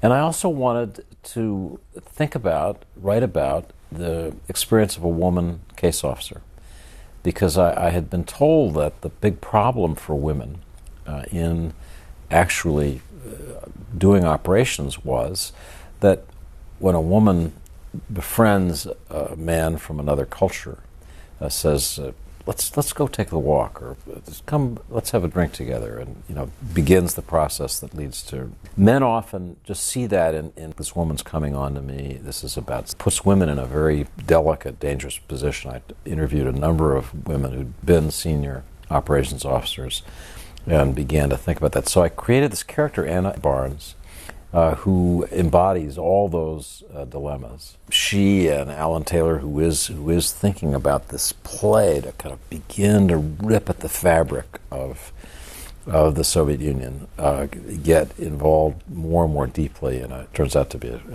hideously complicated set of problems. Here again, I was working from real life.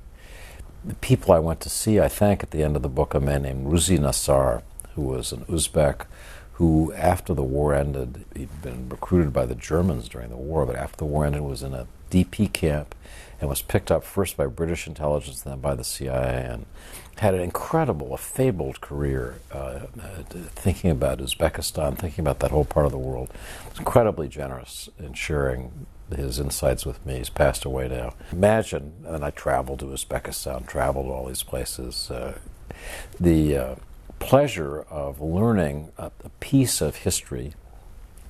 I don't think in nonfiction to this day that this history has really been adequately written, but it's there.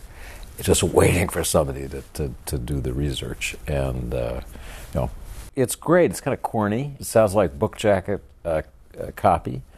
But if it got people to pick up the book, buy the book, read the book, in this marketplace, the question of how you draw a reader into engagement with your book is not so easy. I mean, a lot of people are brand name buyers of fiction. I like Michael Connelly. I know that if I buy a Michael Connelly novel, it's going to be, the basics, the thing that he knows how to do. He's going to have Harry Bosch or the Lincoln lawyer character, and he's got a new woman detective, and they're procedurals. He's going to get all the procedure right. Visited the LAPD, but I feel like I know it intimately, all those books.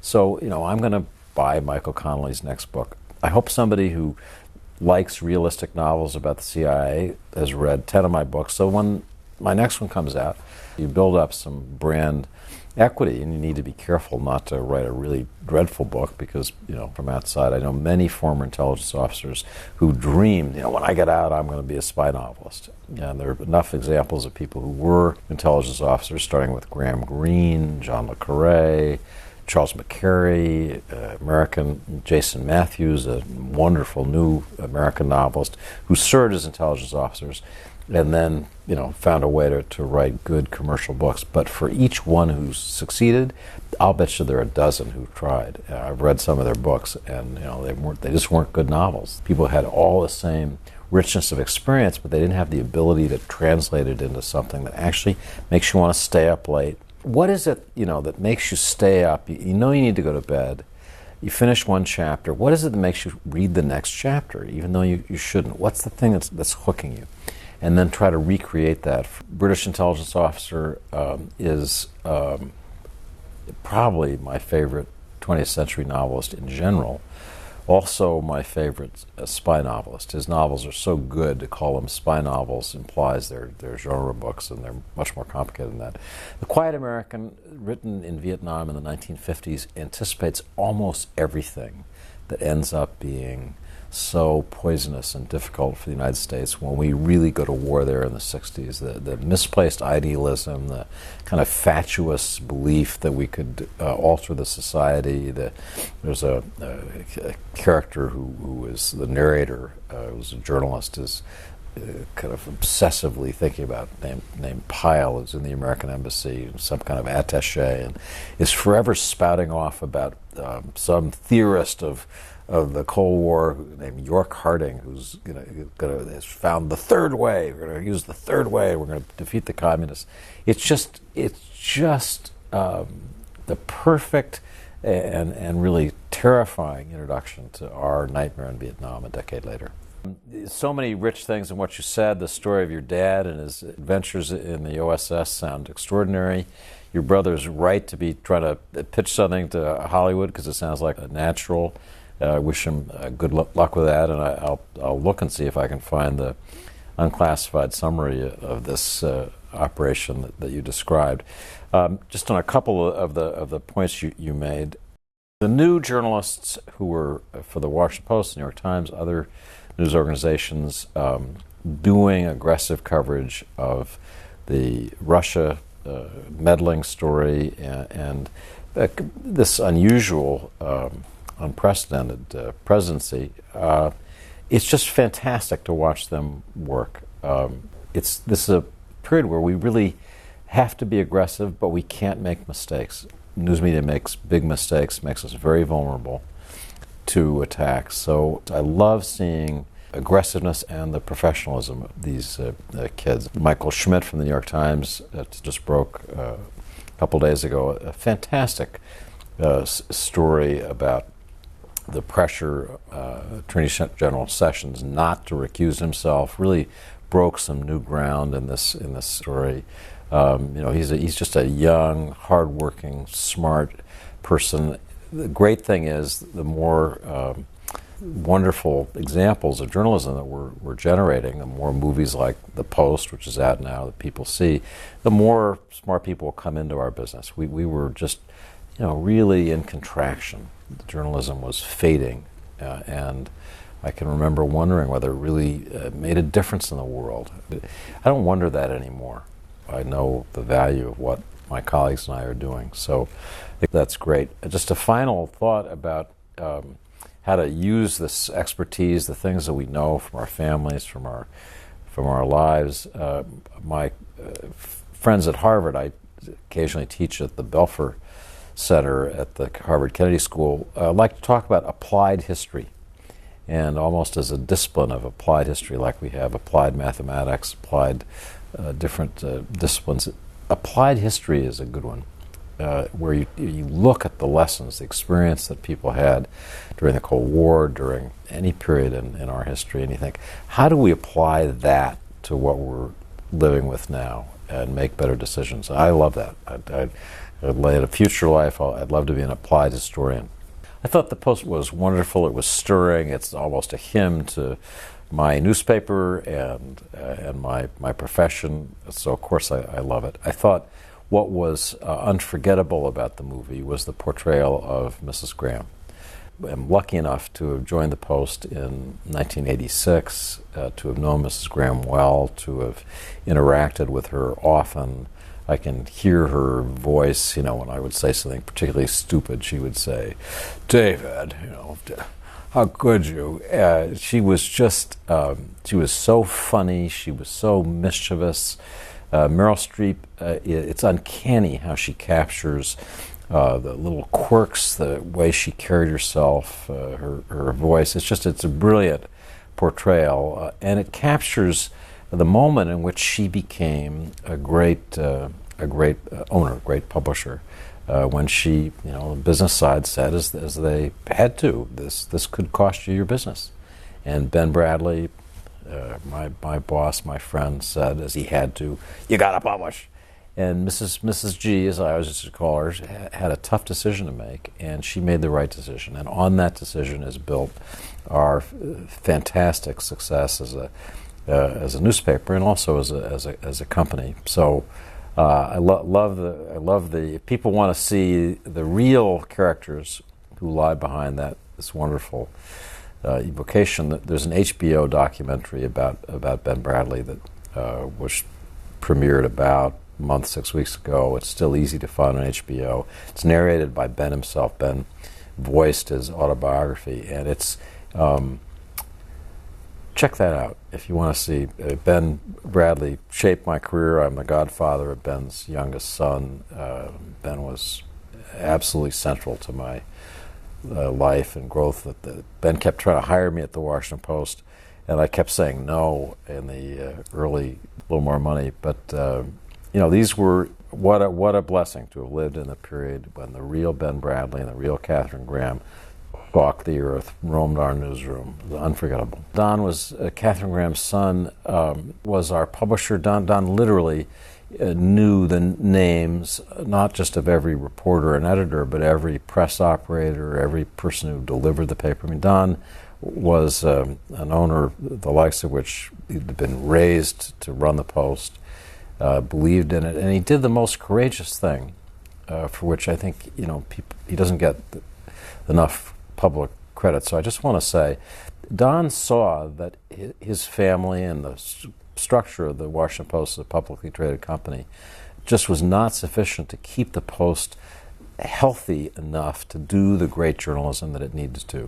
And so he took this thing that he loved as much as anything in his life, the Washington Post, and he found a buyer who would be able to run it at the level of investment, energy that it needed, and that's Jeff Bezos, the founder of Amazon, who purchased the Washington Post on his own, with his own fortune, who's been a fantastic owner for us, who gave us money and confidence, and this new era of the Washington Post is under Jeff's leadership. But it was Don who did, in a sense, the most unselfish thing of knowing that he had to sell the paper, give up this thing that he loved, that his mother had built, to keep it healthy, to keep it alive. It's a great thing. I think John le Carré is a wonderful novel. Some of my favorite, certainly spy novels, his books, the Smiley novels. I think John le Carré went through a period over the last 15 years maybe, in which I didn't enjoy his novels as much. I thought they were a little one-dimensional. The American characters in particular just seemed like the face of evil, and it was not all that interestingly drawn. I just reviewed his latest book, A Legacy of Spies, which I loved, which is a kind of tour of his characters from The Spy Who Came In From the Cold, Alec Lemus, other characters from that. Peter Gwillim is the central character in this book, and I recommend that highly to people. Just want to say one thing about what Evelyn said, which I found quite moving. The role that C-SPAN plays in giving people a way to talk about intellectual subjects, a way to talk about books, now happily novels with the beginning of this new show, is so wonderful. It's part of the texture of American life that I've known Brian Lamb since he first started C-SPAN, and just such a gift. The idea of you being in retirement, wherever you are, and having a weekend that you know you can look forward to, where people will talk and think. That's great. I always think about when I retire, the only thing that really cheers me when I think about it is all the books I haven't read yet, all the books that are still there to be read. So anyway, I'll think about Evelyn and all the other people who were. I'm happy to answer that question. I did write the libretto for an opera called The New Prince, which is about Machiavelli, set in Florence in 1512, but then set in the future on the 500th anniversary of the publication of The Prince. And this opera, the music is written by Mohammad Fairouz, a wonderfully gifted young American composer, and it had its world premiere in Amsterdam with the Dutch National Opera in March of last year, and I'm happy to say that your humble librettist got to take 2 curtain calls to a standing audience at the Opera House in Amsterdam. So that was, for me as a writer, just kind of reach goal. I don't know much about opera, but I have read Machiavelli. I loved working on this. Of all the pieces of writing I've done, weirdly, this libretto is one of the things I'm proudest of. And I would love to be able to tell viewers that this is going to be shown in America, that some opera company is in fact the theater where my opera premiered. And I still remember I had not heard the opera. I was terrified it was going to be a flop, of course. And I remember sitting there holding my wife's hand and practically crushing the bones in her hand because I was so nervous to see this. But yes, the Opera House has an important fictional role in The Quantum Spy. I would never dare name a character after my wife, Eve. I do let some of my characters wear suits, jackets, things that I bought her at various design houses, but they never look as good on the character as they do on Eve. There are different companies that are pursuing different pathways to building a quantum computer. They're creating an environment in which the qubits, these particle bits that are 0 and 1 at the same time, don't decohere. In other words, which they last long enough to do some actual computing. That ends up being the biggest technical challenge. There are different pathways to doing that, to delaying decoherence. Microsoft introduced me to its key team members, physicist Michael Friedman at UC Santa Barbara, and others. Their idea is to, in effect, braid the qubits in a kind of nanowire in a material so that they're more stable. They can be shielded better from the things that lead to decoherence, heat, any kind of energy that interferes. There's a different approach that the University of Maryland and some big companies have chosen, called the single ion pathway. I've been to see that at the University of Maryland. That's fascinating. They're able to entangle, to gather together more qubits than some other approaches. Every major company in the IT space and every major university is involved in one consortium or another. Yale has a big program like the University of Maryland. Puzzles are so interesting. One reason that I've become more hopeful that they'll actually succeed in building a quantum computer is just there's so much brain power now in the United States, in China, around the world devoted to solving the problems that nuts you got to crack to build one of these computers. But the simple answer to your question is there are many different pathways. Almost every big company is involved in some way. A couple times a week I'll going off to interview somebody to gather information for the book, thinking about locations. Once you really have the characters and the plot set, the book takes over. I write 2 columns a week for the Washington Post, but what begins to fill my conscious, preconscious, my dream life even, is this story that's taking shape in my mind. You fall asleep thinking about it, you wake up in the morning thinking about it, you dream a little bit about it. It's just, and it crowds out everything else. So it's like a baby that wants to be born. It finds the nourishment it needs, and so other things just have to accommodate that. And then finally, it took me a while to understand how important this is. There's the process of editing and rewriting, where you look at the weaknesses of what you've done. You ask friends, you ask my wife, is this ready? Is this there? And if the people who are valuable say, needs more work, needs help. And I think you need to leave enough time as a writer to do that rewriting, to write not just the second draft, but the third, in my recent novels, even the fourth draft.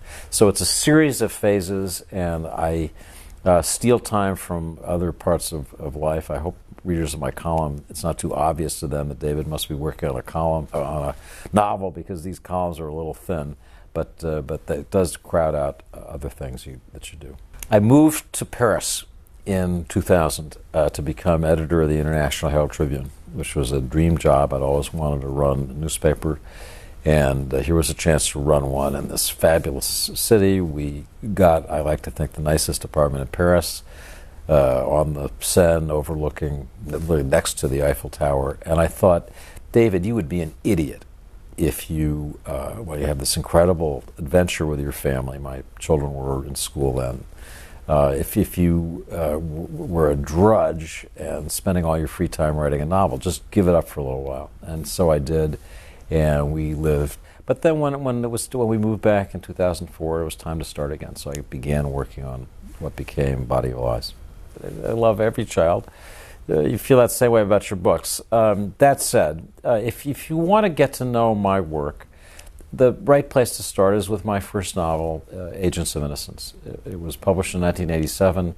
Like every first novel, I think the author pours everything he knows about life into the book. And so it's a book I'm proud of. About the torments of the Middle East, there's not a word I'd change in terms of what we've ended up living through every year since 1987. So I'd start there. All the books, I think, A Firing Offense, which is about a journalist who gets entangled in CIA operations, is a book I'm proud of. I think Body of Lies, which made it into a movie, people still read and enjoy. I think The Increment, set in Iran, is a book that takes you to a place that you've almost certainly never been. So those would be favorites, but the author would not be unhappy if you read every one of them. Over time, I've learned that readers of spy novels like the fun of the book turning cartwheels in the last 100 pages and doing a triple backflip in the last 20 or 30 pages. And so you need to satisfy that. So there need to be some surprises, even where the reader thinks he or she knows what's ahead. They don't quite know what's ahead. So I think that's important. I do try to think about the big plot points carefully before I start. It always ends up being complicated, more complicated, different than that. Books like the ones I write are meant to be entertaining. I mean, we're not writing Tolstoy here. This is not, I hope my books are good, but this isn't great literature. These are spy novels. They're written to entertain, so that I know what the pleasure of a spy novel is. It's that funny mind game. You just didn't see it coming.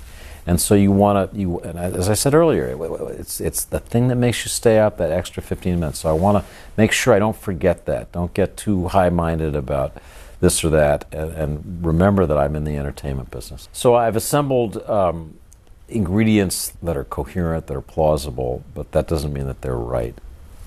Ben Bradley, my beloved boss, the Washington Post, used to say that although we had a responsibility at the Post to write about intelligence matters if they affected our readers, that we didn't necessarily need to write about the wiring diagram details. Ben used to use that phrase, that I don't need to tell them the wiring diagram.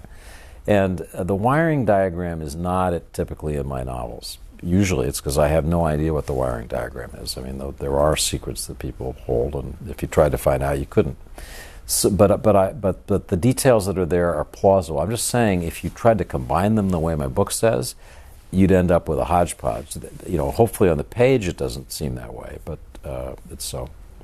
As I said earlier, the ability of military power or intelligence operations to alter another country in a way that works in the long run, not a lot of evidence of that. So I think that's the lesson of Tim's book is about covert action. I think a better account of that same theme is Evan Thomas's book, The Very Best Men, which is richly reported with character detail that's just unforgettable about the people who made that understandable but misconceived effort to manipulate other countries. First, the people are interesting. The people who like to read military history know that what makes a good officer, commander, a good non-commissioned officer, certain qualities that are just unforgettable. When we read Rick Atkinson's account of World War II in Europe, I was saying to you earlier, Peter, when I read Ian Toll's, the first 2 volumes of his History of the War in the Pacific, I come away with the character of the commanders, of younger officers. I think of my dad's stories of what war is.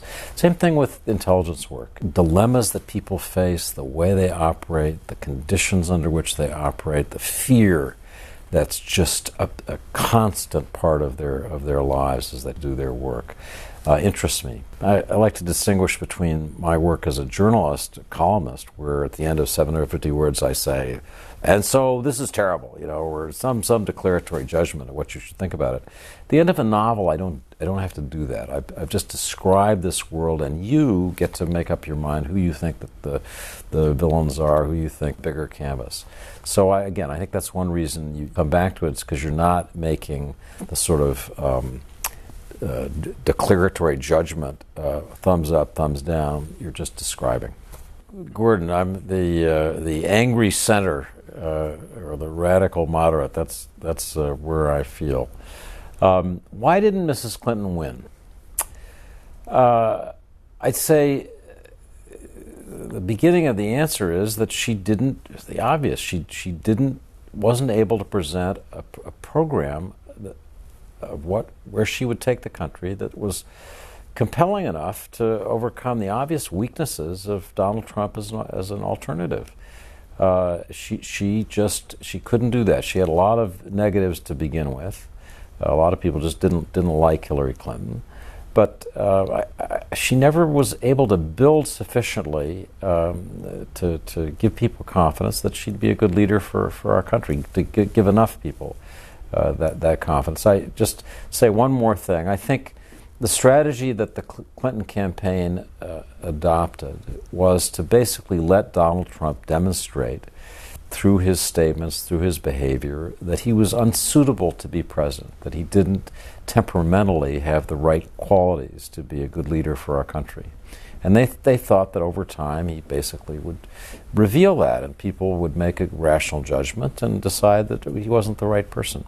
I think he did reveal that unsuitability during the campaign. We have seen in the last year in his behavior as president, in my judgment, a lot more about that unsuitability, about the problems of his temperament. That was before the country at the time of the election. And I do, we'll get through this period. The institutions that keep America strong are still pretty powerful. There's a lot of momentum for our country. But I do worry that the citizens of the United States are going to have to take responsibility. They're going to have to make good judgments. There's nothing that we've learned about Donald Trump's temperament since he took office that we didn't basically know on Election Day. And I think people didn't pay sufficient attention to it. They were too angry about things, or for whatever reason. So I think, that's just my bottom line is we have to be good citizens. We have to be informed. We have to put the time in to keep our country strong, stable, heading into the future. If we don't, if we're just angry at each other, our troubles are only going to get worse. That was the time of the Clinton impeachment and the kind of crazy. We've had our periods of craziness, each sort of like undamped oscillation, sort of like, the oscillation gets wider and wider, and the country gets crazier and crazier. I mentioned my dad earlier, and I know he's watching, so he's gonna smile when I recall one of his analogies for politics.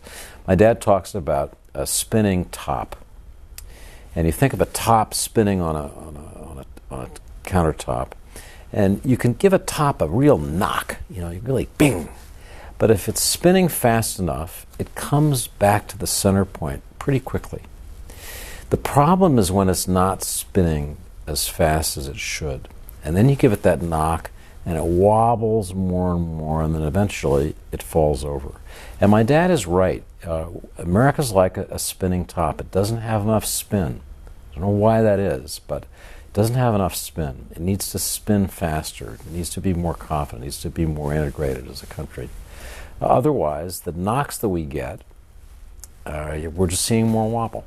I first met Mike Flynn either in Afghanistan or in Iraq, probably in Afghanistan, but as an intelligence officer, J2, and as one of the people who drove the fusion of intelligence that in turn drove the JSOC raids against Al-Qaeda in Iraq, the Zarqawi leadership, was really an innovator. They found a way to, hit a target, extract the intelligence in that 24-hour cycle, analyze the intelligence, the cell phones, the computers, the flash drives, and then know where to strike the next night. And then again, pound, more intelligence, pound at the center of that. He was an outstanding officer. I remember meeting him in Afghanistan. He comments about good ideas about what to do to be more effective in that war. Something that I've noticed my whole career is that people who spend their lives in super secret parts of the government, and when Mike Flynn was a military officer, he typically was in one of our super secret task force operations that don't even disclose their names or locations. And when those people come out of the super secret environment into something more open, they often don't have good judgment about what to say and what not to say. I saw that. I mentioned James Angleton, who I met at the beginning of my career. When he came out of the darkest recesses of the CIA, but he couldn't stop talking. And that's true with a lot of these people. And I think that General Flynn, as much as people should respect what he did in his military career, in these more open roles, running DIA, wasn't really a success. And then as he became a political figure in the campaign, all we need to do is look at what he pleaded guilty to in his recent plea agreement with the special counsel Mueller. The secret parts of our government, CIA, NSA, these military units, need to be ventilated more. People need more exposure so that they'll make better judgments, and then when they come out, that they'll have more success. It is a fact that anti-Semitism has been too common, too easily accepted, too unchallenged in the Arab world for as long as I've been traveling there. I hope that's changing in countries like the UAE, even Saudi Arabia, where you used to hear is that people didn't speak out and challenge strident anti-Israel rhetoric that did sometimes verge on it's not Israel, it's the Jews who were to blame, and people needed to call that out.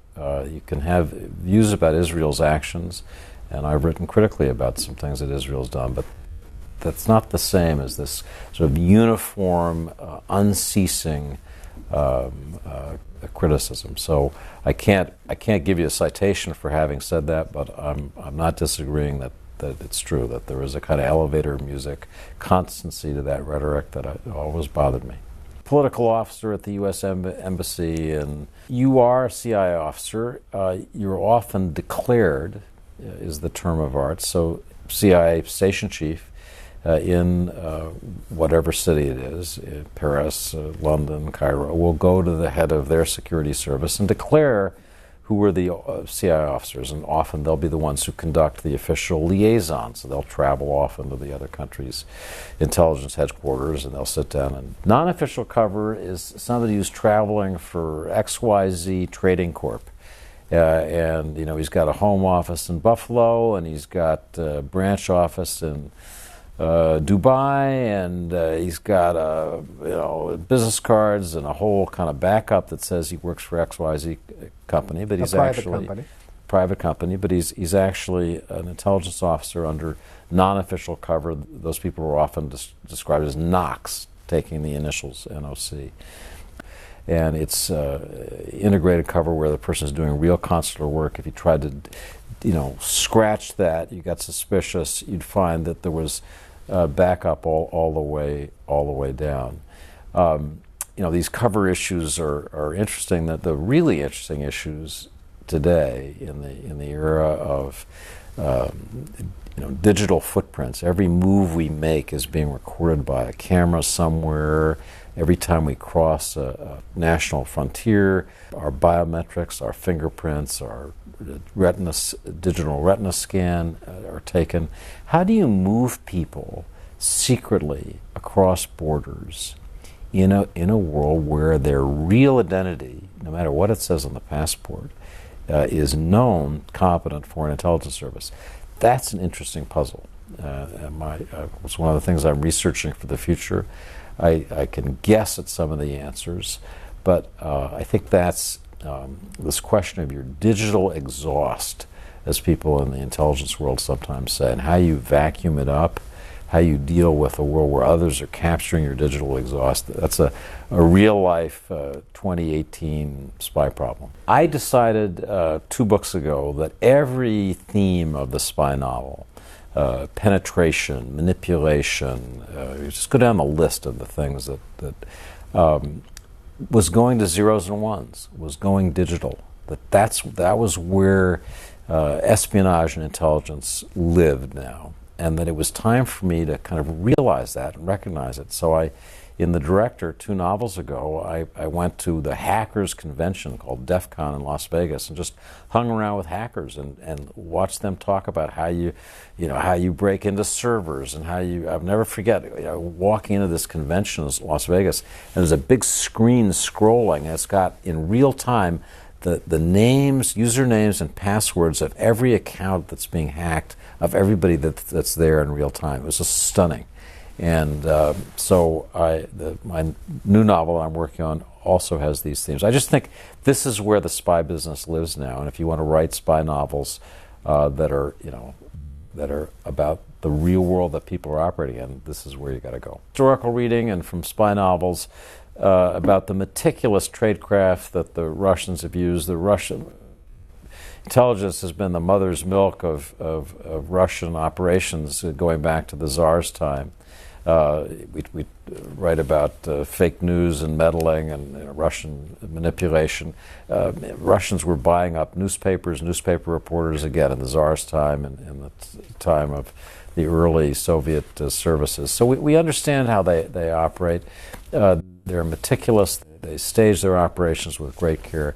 The Chinese were always thought to have a kind of more distanced approach. It was often said that the Chinese wouldn't try to plant the mole in the top of the adversary's service, as the Soviets so brilliantly did, but they would gather 1,000 grains of sand. That was the phrase that analysts often would use. And from those 1,000 grains of sand, they would assemble a mosaic that showed the picture of their adversary. Well, it may have been true once, but not anymore. The Chinese now are very aggressive. As I said earlier in the show, there are a series of cases in which the Chinese have sought to recruit people in our intelligence community, not necessarily Chinese ancestry. They've gone for the targets that really will pay off, and there's every indication they're going to do that even more aggressively. Looking at China, understanding how their intelligence service operates, understanding how they play the influence game as they become a richer country, they're in a position to shape political events in countries that matter to them. Australia has just issued a fascinating report on the counterintelligence threat that is posed by China, a threat that the Chinese will manipulate Australian politics and society. That's something to keep your eye on.